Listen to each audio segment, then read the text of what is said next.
매일경제TV 조간 헤드라인입니다.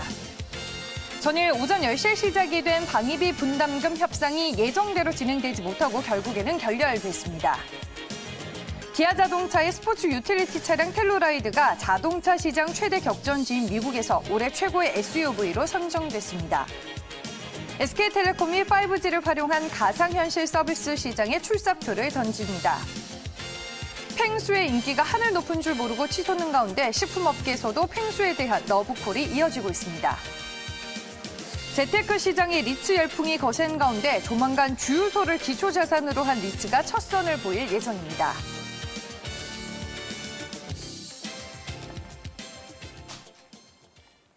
네, 오늘도 매일경제신문으로 경제 이슈 그리고 시장 이슈들을 짚어보겠습니다. 매일경제 조간 브리핑, 오늘은 인사이트K의 배종찬 연구소장과 함께하겠습니다. 소장님 안녕하세요. 안녕하십니까? 네, 오늘 첫 번째 기사는 한미 방위비 분담금 얘기로 골라봤습니다. 신문기사 5면으로 가보겠습니다. 네, 기사 제목 함께 보시죠. 한미 90분간 서로 딴소리, 28년 방위비 협상 초유의 파행입니다. 기사 내용을 좀 자세하게 들여다보면요. 이 한미 방위비 분담금 특별협정 협상 과정에서 이 미국이 일방적으로 협상을 중단하고 사실상 결렬을 선언한 것은 이번이 처음이라고 합니다. 양국 대표단은 18일부터 이틀간 서울에서 이제 회의를 열었지만 제대로 회의를 마무리 짓지 못했습니다. 어제는 양측이 마주 앉은 지 90분 만에 회의가 끝나기도 했는데요. 지금 트럼프 행정부가 내년 한국 측의 분담금으로 올해 이제 5배에 달하는 금액을 요구하고 있습니다. 그 속내는 뭐라고 볼 수 있을까요? 미국이 해도 너무한다. 네. 이런 얘기를 할 수밖에 없는데 28년간 주한 방위비 분담금 관련돼서 협상을 해왔는데 역대 초유의 파행이 빚어진 그런 사태가 되겠습니다. 미국이 무리하게 500%나 이 방위비 분담금을 정액을 요구해왔기 때문에 우리가 이거 순순히 또 받아들일 수는 없는 노릇이고요. 그런데 미국의 압박이 어느 때보다 강도가 높다. 과연 우리 경제에는 어떤 영향을 미칠까? 미국이 앞으로 이거와 관련해서 경제적인 조치가 뒤따라질 것인가? 이 부분을 아주 우리가 예의주시를 해봐야 되는 대목이 되겠는데요. 이 트럼프 대통령 무려 5배나 인상된 방위비 정액을 요구를 했습니다. 미국 협상 대표도 이 한치 양보 없이 우리는 이 트럼프 대통령의 제안대로 받아야 되겠다 이렇게 주장을 했거든요. 네. 그렇기 때문에 우리 쪽에서는 지금 현재 방위비 협상 틀 내에서 진행이 돼야 된다 이런 입장이기 때문에 완전히 그냥 더 이상 협상이 이루어지지 않고 미국 쪽에서 먼저 이 회담장을 박차고 나가는 그런 상황이 연출됐는데 이 트럼프 대통령이 그렇다면 왜 이 우방인 대한민국에 이렇게 방위비 정액을 요구해 올까? 가장 큰 이유는 지금 미국 내에서 트럼프 대통령의 입지가 상당히 좁아져 있거든요. 그런 만큼 이렇게 우방국에 한국뿐만이 아닙니다. 또 한국, 또 나토, 그리고 일본에 이르기까지 그동안 미국이 지나치게 양보를 해왔다. 이런 이 트럼프 대통령의 입장이기 때문에 이 분담금이 정액되게 되면은 미국 유권자들에게는 성과가 됩니다. 네. 봐라. 우방국에 대해서 할 이야기를 하는 것 전임 오바마 대통령 때는 전혀 못했던 것이다. 이런 걸 통해서 본인의 이제 이 업적이 되는 것이거든요. 이것 때문에 하는 것도 있고 방금 말씀드렸지만 이 한국에 대해서 5배 정도를 요구하게 되면은 앞으로 이어지게 될 나토는 지금 협상이 또 조금씩 진행될 예정으로 있죠. 일본과는 내년에 협상을 합니다. 더 많은 방위비를 또 정액 요구를 할 수 있기 때문에 이런 속내가 담겨 있는 것으로 분석할 수 있겠습니다. 네. 무역뿐만 아니라 안보에서도 자국 우선주의를 내세우고 있는 트럼프의 전략을 또 확인해 볼 수 있을 것 같고요. 전일 그러면 진행이 됐었던 방위비 분담금 특별협정의 협상 분위기 얼마나 안 좋았나요? 정말 심각했습니다. 네. 이 협상이 있기 전에도 이미 제임스 더하트 이 수석 협상 대표가 한국을 지난달 5일 방문한 적이 있었습니다. 그때 벌써부터 이런 사태를 예고하는 그런 행보를 했었죠. 이게 여야 의원들을 만나고 근데 공식적인 이 공개 회담을 하지 않으면서 그냥 공식적인 협의 일정 없이 들어왔다. 그런데 계속해서 나왔던 이야기는 방위비에 대해서 전방위적으로 압박을 가한다. 이런 이야기가 나왔었거든요. 네. 그런 만큼 이번 회담장에서도 협상을 할 때 미국은 그동안 지나치게 양보를 해왔다. 그런 만큼 이 부분에 대해서 상쇄, 이 용어를 썼습니다. 그러니까 이 offset the cost of defense. 그러니까 이제는 우리가 미치는 장사를 할 수가 없다. 그동안 얼마만큼이나 부자인 한국에 대해서 우리가 기여를 해왔느냐. 근데 이 상세라는 용어를 쓰면서 절대 한 발도 자기들이 물러날 수 없다라고 하는 그런 입장을 또 강경하게 고소를 했는데요.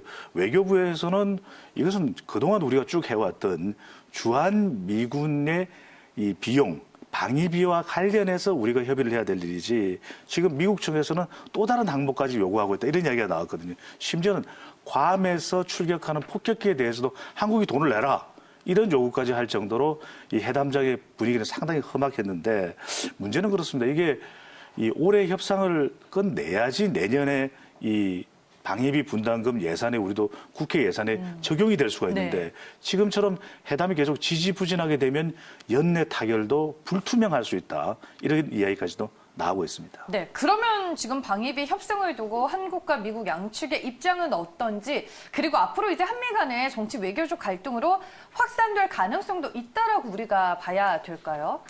제가 이게 방위비 분담금이 뭔지를 아주 쉽게 설명해 드릴게요.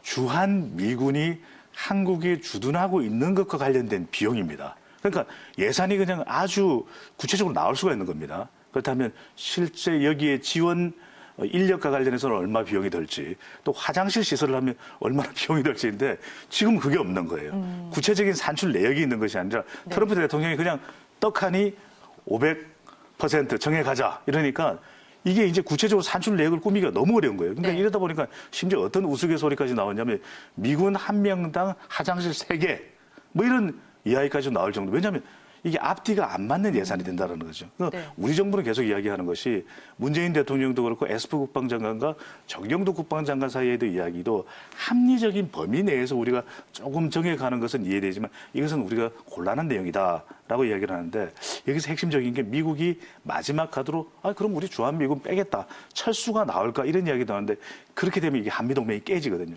그런데 제가 앞서 말씀드렸지만 우리 조간 브리핑에서도 약간 매일경제기사에서 암시를 하고 있는데 미국이 지난 4월달 트럼프 대통령이 무슨 이야기를 했냐면 미국으로 수입되어 들어오는 차에 대해서 고율 관세를 부과하겠다. 그 이야기 기억나시죠? 근데 180일간을 유예했는데 일각에서는 이 카드를 트럼프 대통령이 꺼내들 수도 있다라는 이야기가 나오고 있는데 실제 적용될지는 미지수입니다. 네, 알겠습니다. 한국과 미국의 방위비 협상과 관련된 내용을 저희가 첫 번째 기사로 만나봤습니다. 다음 기사 보겠습니다. 매일경제신문 19면의 내용 살펴볼게요. 네, 해외 시장, 즉 미국 시장에서 잘 나가고 있는 기아차의 얘기입니다. 헤드라인 보시면요. 기아차 텔루라이드 미국에서 올해 SUV 품었다입니다. 기사 내용을 보면요. 기아 자동차의 스포츠 유틸리티 차량, 즉 SUV 텔루라이드가 자동차 사상 최대 격전지인 미국에서 올해 최고의 SUV로 선정이 됐습니다. 한국차가 이 모터 트렌드에 올해 SUV에 선정이 된 건 처음이라고 합니다. 이처럼 텔루라이드는 기아차가 미국 시장에서 반등할 수 있었던 든든한 백이 되고 있습니다. 그럼 기아차의 텔루라이드가 어떤 부분 때문에 2020년 올해의 SUV로 선정이 된 건가요? 이창진의 그도 SUV 좋아하시죠? 네, SUV 예쁘죠, 요즘에. 잘 나오죠. 네. 이게 공간이 넓고요. 그다음에 견고하면서도 또 가격이 그렇게 비싸지 않은 가성비 좋은 차가 이제 SUV라고 설명을 드릴 수가 있겠는데 앞으로 우리 매일경제 기사 보실 때 이 시장 분석, 현지화 이야기가 나오면 주목해 보실 필요가 있는데 기아차 텔루라이드가 바로 현지화의 산물입니다. 이 한국에서는 생산이 안 됩니다. 그래서 한국에서는 사고 싶어도 못 사요. 그 차가 바로 텔루라이드가 될 텐데 이 세계적인 자동차 전문지, 거의 뭐 양대산맥이 모터 트렌드가 있고 그리고 우리가 올해의 차를 발표하는 JD 파워 이런 브랜드들이 있습니다. 그런데 이 내용들을 살펴보면은 기아차 텔루라이드가 이 모터 트렌드 21년 선정 역사상 처음으로 올해의 SUV로 선정이 됐습니다. 그런데 몇 대 차 없는 데서 선정이 됐겠지 이렇게 생각하시면 무려 41개 차종이었고요. 최종 6개 차종이 올라온 걸 보면 8개 차종이 올라온 걸 보면 포르쉐, 그 다음에 이 벤츠, 그 다음에 링컨, BMW, 이렇습니다. 아우디까지. 이 명차들을 다 제치고 이 선정이 된 건데 그렇게 선정이 된 데는 이유는 우리가 이 6개 항목이 있었습니다. 차량별 안정성, 효율성, 엔지니어링 우수성, 주행 성능, 가치, 진보적 디자인. 여기 하나도 우리가 소홀히 할 게 없는데 여기에서 가장 높은 점수를 받았는데 특히 중요한 것이 한국차의 최대 강점이 전 세계로 수출되는 차들을 보면 넓은 공간입니다. 이 현대차만큼 넓은 공간이 네. 없다라고 그렇게 이야기를 할 텐데 또 첨단 기술이 다 장착이 되어 있습니다. 그다음에 중요한 게 이게 가성비거든요. 합리적 가격. 그다음에 모터 트렌드 편집장이 한마디 했죠. 멋진 주행이 가능하다. 네, 뭐 디자인만 보더라도 텔루라이더가 정말 미국 스타일이다라는 게 느껴지는 네. 것 같습니다. 기아차의 최근의 주가 분위기는 또 어떤지 궁금합니다. 최근에 뭐 그래도 자동차주들이 조정을 끝내고 일부 또 반등하는 흐름들이 나와주고 있습니다.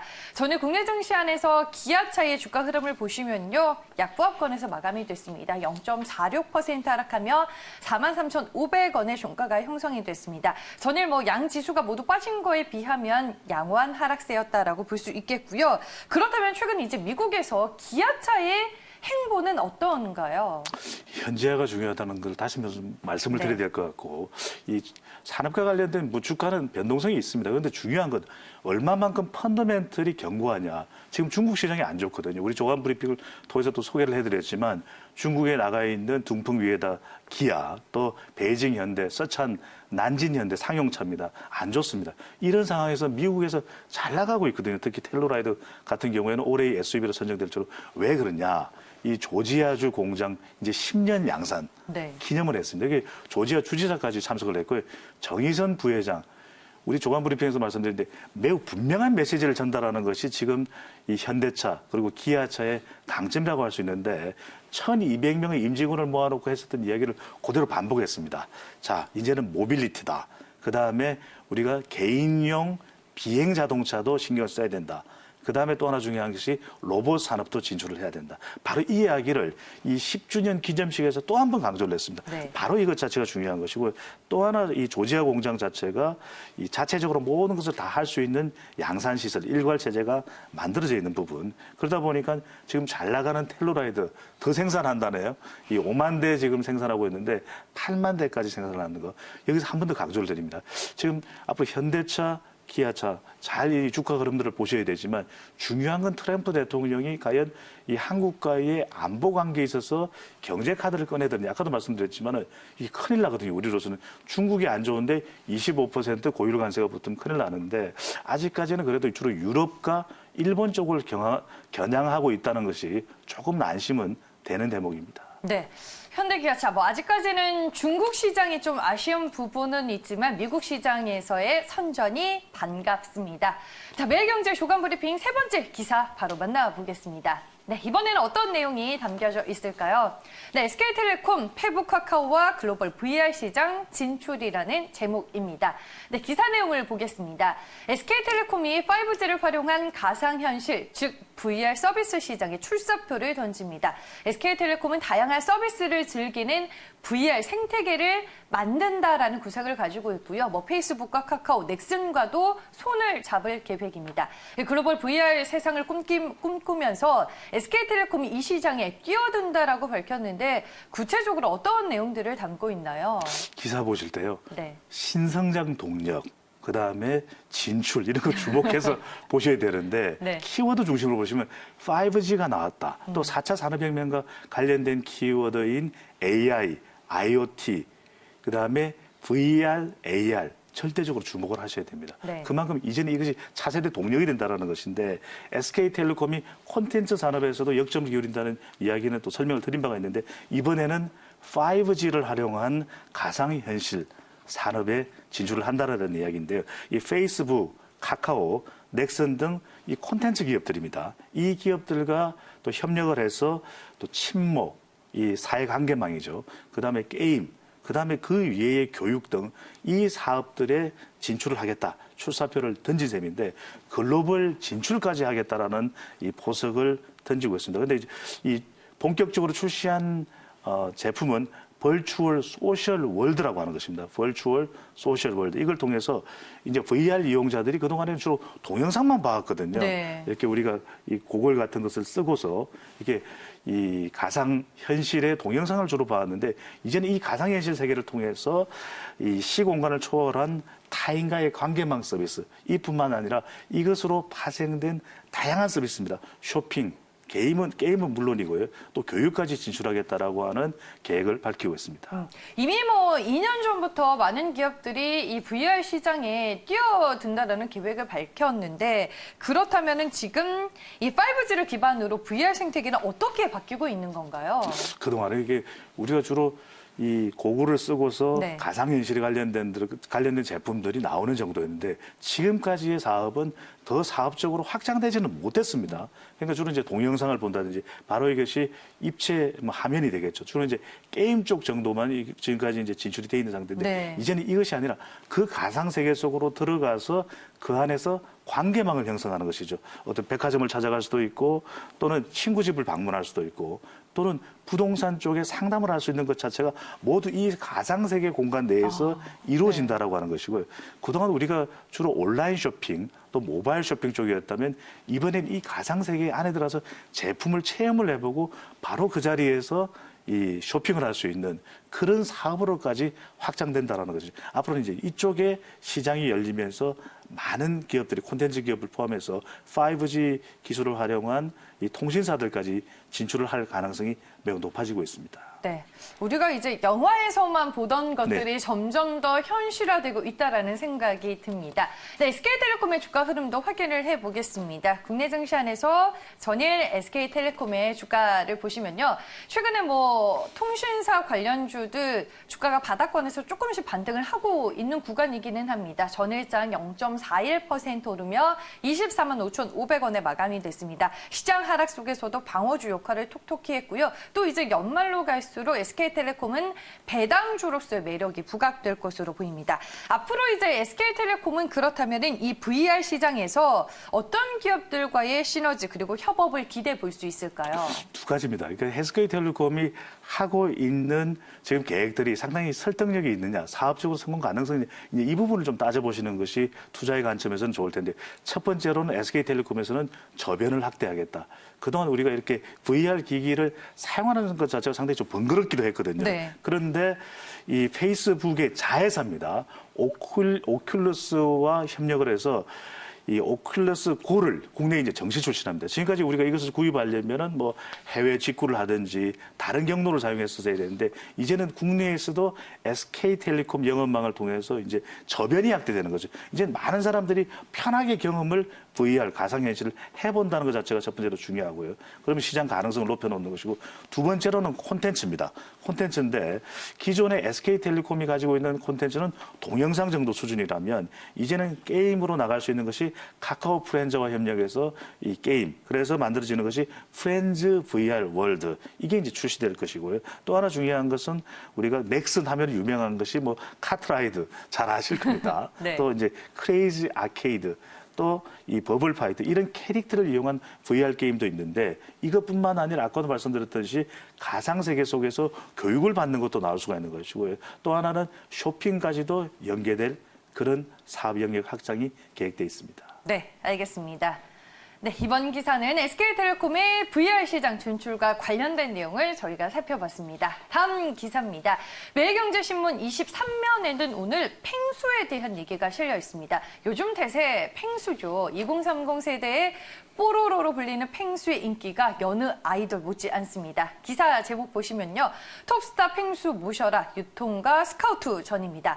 이 기사 내용을 확인해 보면요. 펭수의 인기가 하늘 높은 줄 모르고 치솟는 가운데 식품 업계에서도 펭수에 대한 러브콜이 이어지고 있다고 합니다. 이 직장인의 대통령으로 불리며 2030 세대 사이에서 폭발적인 인기를 누리고 있는 펭수. 지금 뭐 단순한 캐릭터 컨텐츠를 뛰어넘고 있습니다. 소장님도 펭수 잘 아시죠? 네, 잘합니다.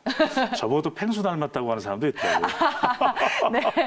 요즘에 이 펭수 캐릭터가 네. 정말 2030 세대들에게 큰 인기를 얻고 있더라고요. 뭐 기사에도 보듯이 톱스타라는 명칭까지 붙고 있는데 이렇게 큰 인기를 얻고 있는 이유 뭐라고 보세요, 소장님은? 이창진의 그거 활짝 웃는 걸 보니까 펭수 네. 좋아하시고. 네. 진짜 뽀로로하고 또 뭐 뚝딱이까지 있었는데 이 펭수는 좀 다른 것이 말 그대로 사이다 효과입니다.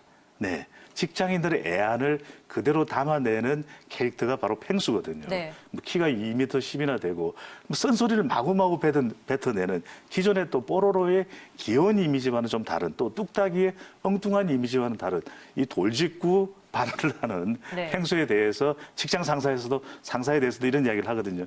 유튜브를 통해서 널리 확산이 되고 있는데 또 EBS 캐릭터라는 점에서 상당히 또 신뢰를 얻고 있기도 하고 그러다 보니까 이른바 우리가 이야기하는 사이다 효과. 아, 펭수를 통해서 대리 만족을 한다. 대리 스트레스를 해소한다. 이렇게 해서 이제 펭수가 인기 절정에 오르고 있는데 날지 못하는 게 좀 흠이네요. 네. 말씀해 주셨다시피 펭수가 참 재미난 말들을 많이 하잖아요. 네. 소장님, 펭수가 진짜 누구일까요? 글쎄요, 지금 이걸 꽁꽁 숨겨두고 있거든요. 네. 그렇기 때문에 더 관심이 증폭되는 것이 그러다 보니까 정말 톱스타 중에 톱스타가 되고 있습니다. 그래서 식품업계를 중심으로 해서 왜냐하면 이게 또 펭수가 왜 식품업계에 인기가 있느냐 하면 지금 1순위 모델로 손꼽히고 있고 영순입니다. 네. 그런 이유는 본인이 그런 이야기를 해요. 본인이 특정 회사의 이 과자인 바다 코코넛을 좋아한다, 빙그레를 좋아한다. 네. 이 기업들 주목해 보실 필요가 있습니다. 이렇게 모델로 영입이 됐을 때 CF 모델로 얼마만큼 이 매출 신장으로 이어지는지 주목받게 되는지 그 기업들의 주가 좀 한번 살펴보실 필요가 있습니다. 너무 이제 우리가 직접적으로 상업적으로 연관된다고 볼 수는 없을 텐데 이 식품업계의 러브콜을 계속 받고 있고 또 이 홍보업계 관계자들은 이게 핫스타가 됐지 않습니까? 그만큼 이제 또 다른 콘텐츠를 만들어내는데도 이 펭수 스타일 또 이 각광받을 것이다라고 하는 전망이 나오고 있습니다. 뭐 유튜브나 요즘 뭐 문화 콘텐츠와 좀 잘 맞물린 점도 있는 것 같아요. 그러니까요. 네. 요즘에 이제 우리가 이 타겟 고객층이 있는데 20대, 30대들은 정말 힘들거든요. 네. 이 힘든 2030 세대들을 대변해 주니까. 그러니까 이 펭수를 보면서 힐링이 된다고 얘기하는 2030 세대가 정말 많더라고요. 그럼요. 네. 네. 저도 뭐 펭수 옷을 입고 한번 나올까요? 네, 알겠습니다. 이렇게 해서 저희가 네 번째로는 요즘 핫한 펭수 얘기까지 재밌게 나눠봤습니다. 네, 다음 기사 보도록 하겠습니다. 네, 마지막 기사가 될 텐데요. 매일경제신문 24면의 내용입니다. 네, 기사 제목은요. 리츠 열풍 콸콸콸 주유소 리츠 내년 상장입니다. 네, 기사 내용을 좀 자세히 보니까 재테크 시장에 리츠 열풍이 거센 가운데 조만간 주유소를 기초 자산으로 한 리츠가 첫 손을 보일 예정이라고 합니다. 리츠, 즉 이 부동산 투자 회사에 대한 관심과 투자가 늘어나면서 최근에는 정말 다양한 상품들을 기초 자산으로 한 리츠가 상장이 되고 있습니다. 리츠 상품이 갈수록 진화를 하고 있는데 어떤 변화가 나타나고 있는 건가요? 리츠라는 것이 이제 관련된 산업의 투자 상품을 모아서 이제 우리가 주식시장에 상장하는 형태가 아니겠습니까? 네. 그러니까 특정 기업이 아니고 관련된 산업을 다 모아서 이 주식시장에 이제 올리게 되는 것인데 그동안에는 우리 주로는 이제 부동산 위주가 리츠였습니다. 손쉽게 이 상품이 만들어질 수도 있고 연결될 수도 있고 이제는 이 주유소까지 이 영역이 이제 확장되고 진화되는 그런 모습을 소개를 해드리는데 이 코람코 자산신탁이 현대오일뱅크와 협력을 해서 SK네트워크스의 직영 주유소를 이제 공모리츠로 담은 이 상품이 내년도 하반기 주식시장에 이제 상장이 된다고 하는 것이죠. 네. 상당히 좀 놀라운데 해외 경향까지 묶어서 말씀드리면 해외에서는 이미 주유소 리츠가 상당히 활성화되어 있습니다. 그렇기 때문에 이 해외에서는 좀 더 우리보다는 더 다양하다고 볼 수 있는데 그랬던 이유가 이 주유소도 이 배당 수익률이 상당히 높거든요.